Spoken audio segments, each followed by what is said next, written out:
આજ રોજ મકર સંક્રાંતિનો તહેવાર છે। સરસ મજાના બધા ધાબા પર ચડી ગયા છે। ઉત્તરાયણનો માહોલ છે। પતંગો સરસ મજાની રંગબેરંગી ચગાવે છે। આકાશ આખો રંગબેરંગી પતંગોથી છવાઈ ગયો છે। આજ રોજ દાન પુણ્યનું પણ એટલું જ મહત્વ છે અને લોકો સવારમાં મા બાપને પગે લાગી ગાયોને ઘાસચારો ગોળ વગેરે ખવડાવવા જાય છે।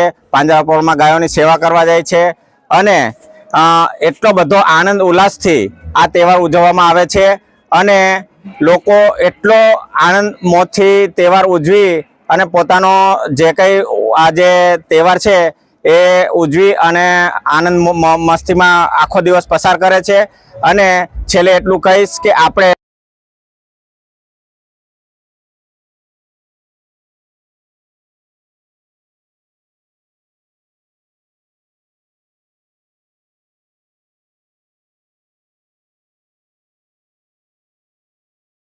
जी ओके।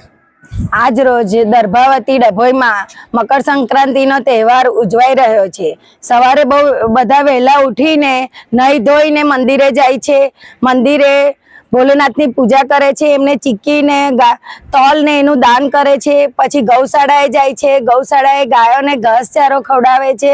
घूघरी घऊनी घूघरी बनावीने खवडावे छे અને પછી બધા ઘરે આવીને ઉત્તરાયણનો તહેવાર મનાવે છે। ઉત્તરાયણના તહેવારમાં વાદળમાં રંગબેરંગી પતંગો નો માહોલ હોય છે અને બધા સ્પીકરો વગાડે છે, હર્ષ ઉલ્લાસ કરે છે, ઊંધિયું જલેબી પૂરી ખાય છે અને પછી સાંજે ફટાકડા બી ફોડે છે। પણ મારે બધાને નમ્ર વિનંતી છે કે કોઈ ચાઇના દોરો ના વાપરે। ચાઇના દોરાથી પક્ષીઓને નુકસાન થાય છે। જતા આવતા વાહન વ્યવહારમાં જે બધા જતા આવતા હોય છે બાળકોને નુકસાન થાય, એટલે કોઈ ચાઇના દોરો ના વાપરવો જોઈએ।